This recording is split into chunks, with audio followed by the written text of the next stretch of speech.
নমস্কার বন্ধুরা, আমি মৌহা নিয়ে এসেছি একটা সম্পূর্ণ নিরামিষ তরকারি, মটর ডালের বড়া জল, যেটা রুটি, ভাত, পরোটা সবার সঙ্গে খুব ভালো লাগে। প্রথমত ডালটাকে 200 গ্রাম ডাল নিয়ে খানিকক্ষণের জন্য ভিজিয়ে রেখেছিলাম, প্রায় 2 ঘন্টার উপরে ভেজানো ছিল। তারপরে একে আদা লঙ্কা দিয়ে পেস্ট করে নিয়ে এসেছি।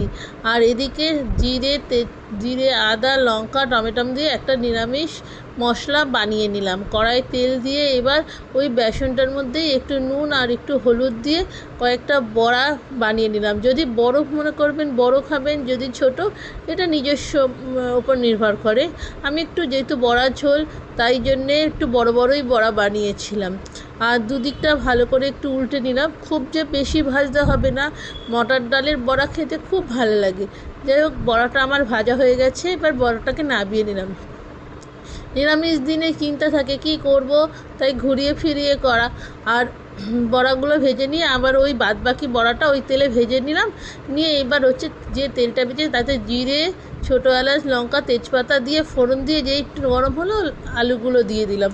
আলুগুলো ভাপিয়ে নিলেও খুব সুন্দর হতো, আমি হচ্ছে একটু ভাপাইনি, আমি একটু ছোটো ছোটো পিস করে দিয়েছি। এবার ওই পেস্টটা ছিল যেটা জিরে আদা লঙ্কা আর টমেটো সব যে পেস্ট করে রেখেছিলাম সেটাকে দিলাম। ওপর থেকে নুন দিলাম অল্প করে, একটু লঙ্কার গুঁড়ো আর একটু ধনের গুঁড়ো আর হলুদ গুঁড়ো সব দিয়ে একটু কষতে থাকলাম।